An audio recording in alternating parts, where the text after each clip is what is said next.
Happy New Year 2023. Thank you always for choosing to watch my videos. May this be a healthy and prosperous year. It's been a while, but just like Formula One, after a very stressful yet enjoyable sometimes 2022 Formula One season, I also felt the need to take some time off. But I wanted to share an article that was a case study on leadership from Harvard Business School. A professor of business administration from Harvard was actually embedded into Mercedes F1 team from 2021 along with his associate or her associate. Her name is Anita Alvarez. She wrote an article and it was entitled Number One in Formula One. And allow me to read the following statement. It says, Number one in Formula One. Leadership lessons from Toto Wolff and Mercedes behind the team with the greatest winning streaks in all of sport. Anita Alvarez went on to state that Mercedes for the last 8 years have won 7 out of 10 races in Formula One, and they've won 8 titles. And Toto Wolff is the leader behind that success, leading 1,800 employees. Honestly, there's never been, in my opinion, an article so profoundly, so well written about leadership that could benefit every single one of us, whether you're a student, a manager of an organization, or a business owner. Now, this video will never do it justice. So all I ask of you when you get a chance, and I'm going to attach the link to the video. It's an audio and also the article. You can either, when you click on the link, you'll be able to see the article where you can read it or you can listen to the audio. But it's a game changer and it just shows you why. What I always said in the years past, leadership matters and leadership begins from the top down. I often say this, and this again, proof positive, that if Max Verstappen was racing under Sir Frank Williams, or was racing under Flavio Briatore, or was racing under Ron Dennis, he would have been a complete different driver. Case in point, when he went on the radio and asked the team that he told them once and for all never to ask him to let Sergio Perez pass him. That is a lack of leadership. And this article will share without a doubt why I always felt, even before I read this article, that Red Bull lacks leadership. And I think, and I said it before, Red Bull is a branding company.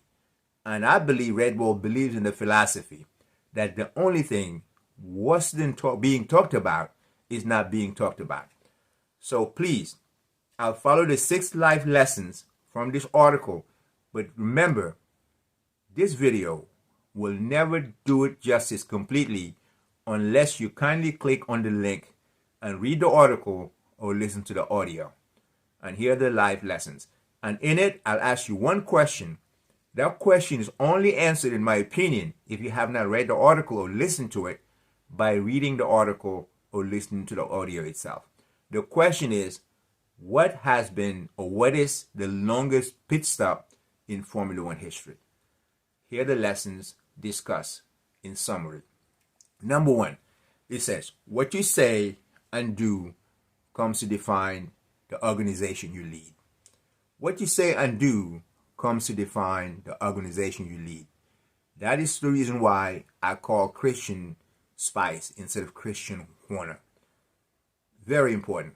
Number 2, put people front and center. Basically says this: there's no greater resources than human resources. Number 2, analyze mistakes even when winning. We know, and in the article again, you will see without a doubt that Formula One is a game of milliseconds. And the importance of analyzing mistakes even when winning is so vital, because no matter how you won, I promise you, when you analyzed each and every race, you would have seen an opportunity that was definitely lost. That's why that I think number 3 is also vital. Number 4, foster an open, non-blame culture.